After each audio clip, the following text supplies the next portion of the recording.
On September 15, 1847, the doors opened to a building intended for a compassionate purpose. It was meant to be a place of healing, a sanctuary for those who needed help the most. And for a while, that's exactly what it was. But horrifyingly, that's not how it stayed. Over the decades, it would become something far darker. The things that would go on to happen there and who they would happen to would be absolutely chilling. This is the story of the Willard Asylum for the chronic insane, and as always, viewer discretion is strongly advised. From the outside, mental health institutions in the 19th century probably seem like something most Americans think they already understand. They're one of those historical topics that almost exist in the background of our collective knowledge. We know they were often called asylums or sanitariums, that conditions were usually poor, and that treatments were primitive at best and brutal at worst. And that makes sense. Mental health care in America has a dark history, one that shaped how we view and treat mental illness even today. But what might surprise some viewers is just how recently some of these institutions were operating, and how systemic the problems were. So for context, let me take you back to New York State in the mid-1800s. This is just a little bit of background for the rest of the story. In 1847, the state of New York faced a growing crisis. Existing mental health facilities were overcrowded and underfunded. Patients deemed incurable were often sent to county poorhouses, where they lived in deplorable conditions alongside criminals and the destitute. The state legislature recognized that something had to be done, and so they authorized the construction of a new facility specifically designed for what they called chronic insane patients, people whose conditions were considered permanent and untreatable. The chosen location was in the Finger Lakes region of upstate New York, on the eastern shore of Seneca Lake in a small town called Ovid. The site was remote and rural, surrounded by farmland. This isolation was actually seen as a positive feature at the time. The prevailing medical theory suggested that patients would benefit from fresh air, peaceful surroundings, and separation from the stresses of urban life. The asylum itself was massive. The main building stretched over 550 feet in length and stood 3 stories tall. It was built in the Greek Revival style, with a commanding presence that suggested both authority and permanence. The facility was designed to be entirely self-sufficient. It included farms, a dairy, workshops, and even its own cemetery. The idea was that patients could work on the grounds as part of their treatment, growing food, maintaining buildings, and contributing to the community. This was called moral treatment, and at the time, it was considered progressive and humane. When the Willard Asylum for the chronic insane officially opened on September 15, 1869, not 1847 as initially stated, but more than 20 years after authorization, it was considered a model institution. Among the first to arrive were patients transferred from overcrowded county poorhouses. Many had been living in chains or locked in basement cells. By comparison, Willard must have seemed like a palace. In its earliest years, the asylum housed between 400 and 600 patients, though the numbers would eventually climb much higher. Despite the crowded conditions, the atmosphere inside was structured and orderly. Patients worked during the day, men on the farms, women in the kitchens and laundry.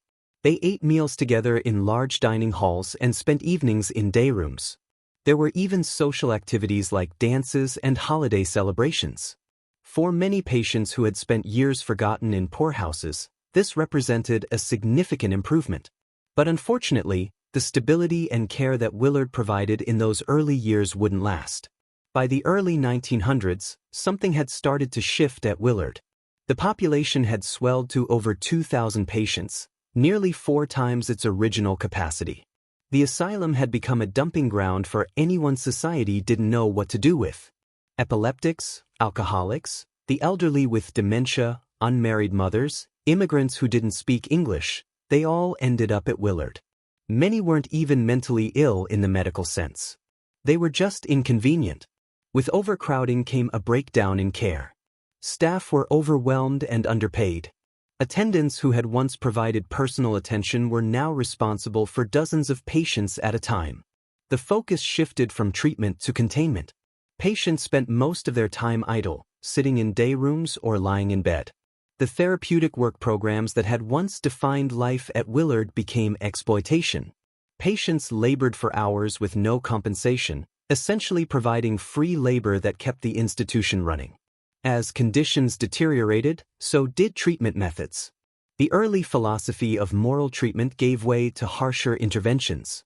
Restraints became common. Patients who were agitated or difficult to manage were strapped to beds or chairs for hours, sometimes days.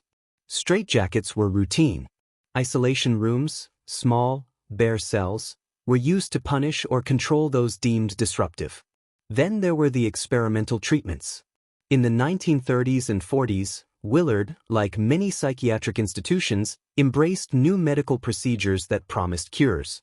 Hydrotherapy involved submerging patients in ice-cold or scalding hot water for extended periods. The shock was supposed to jolt them back to sanity. Insulin shock therapy induced comas by injecting massive doses of insulin.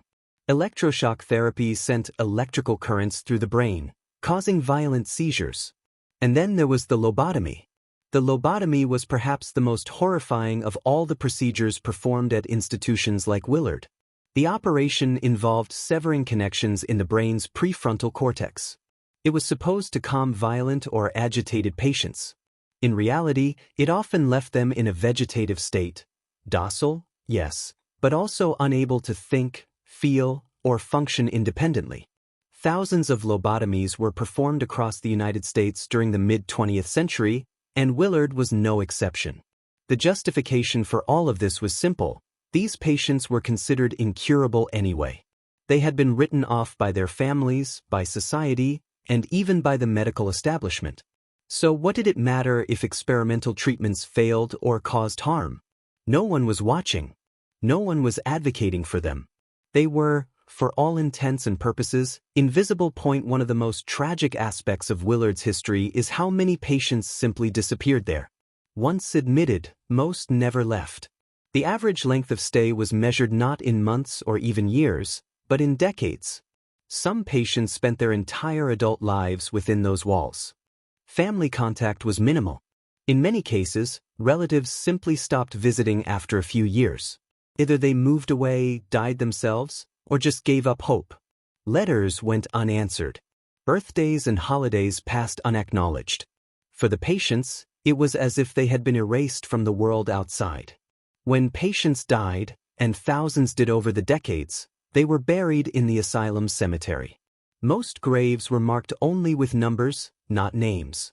No headstones, no epitaphs, no acknowledgement of who they had been before they ended up at Willard. They died as they had lived in the asylum, anonymous, forgotten. But then, in 1995, something extraordinary happened.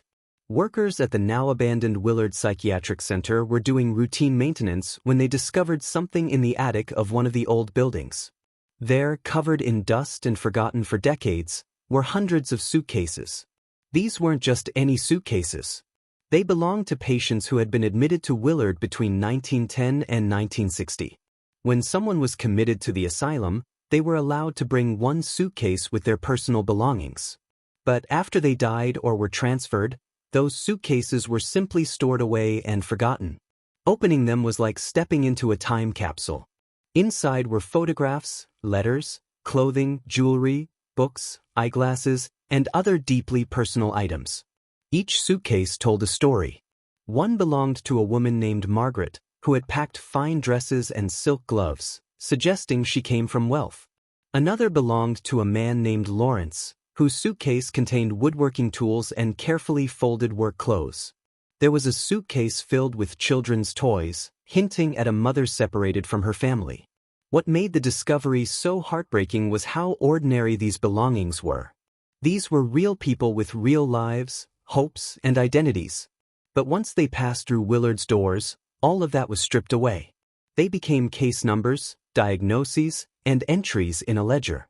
The suitcases were a reminder that behind every patient record was a human being who had been loved, who had dreams, who mattered.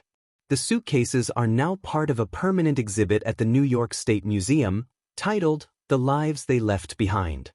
It's a sobering display, a memorial to the thousands who spent their lives, and often died, Within the walls of institutions like Willard by the 1960s, public attitudes toward mental health care were finally beginning to change. Exposés in newspapers and magazines revealed the horrific conditions inside asylums across the country. Advocacy groups began demanding reform. New medications like Thorazine offered the possibility of managing mental illness without permanent institutionalization. The deinstitutionalization movement gained momentum.